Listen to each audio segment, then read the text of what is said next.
छोटे से शहर से निकल के कमान फ्रेजर।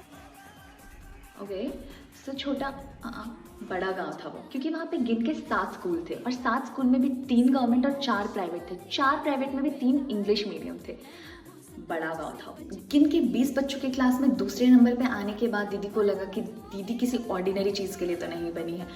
10वीं के रिजल्ट में जब गिन के 20 बच्चों की क्लास में दोबारा मैं दूसरे नंबर पे आ गई तो मुझे लगा अब तो मुझसे बड़ा कोई टॉपर हो ही नहीं सकता। बायो और मैथ्स में तो कभी कोई कंफ्यूजन थी ही नहीं। बायो सब समझने वाला एंड मैथ्स के sine theta is equal to perpendicular hypotenuse में कभी मुझे इंटरेस्ट आया ही नहीं। बायो पसंद है, मतलब मेडिकल।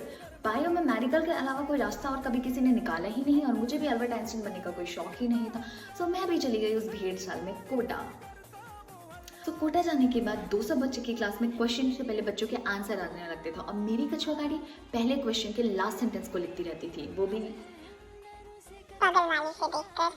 कि हर जगह की तरह बायो की पहली क्लास में हमें पढ़ा दिया प्लांट किंगडम। प्लांट किंगडम मुझे कोई क्लासिफिकेशंस कभी 9वीं और 10वीं में किसी ने पढ़ाया ही नहीं था। मैंने जाके सर से पूछा, सर मुझे कुछ समझ नहीं आ रहा, और उन्होंने मुझसे बोला क्यों 9वीं 10वीं पढ़ के नहीं आई हो क्या? वो नहीं क्या बताती, हमारे यहाँ momentum is equals to mass into velocity नहीं होता था। हमारे यहाँ मोमेंटम इज इक्वल्स टू लय होता था। हमारे यहाँ displacement is not the shortest distance. Displacement हमारे यहाँ होता था कि अगर ये रास्ता आप बस स्टैंड जा रहे हो, इस रास्ते से वो डिस्टेंस है, और अगर आप इस रास्ते से जा रहे हो तो वो डिस्प्लेसमेंट है। I mean what the fuck.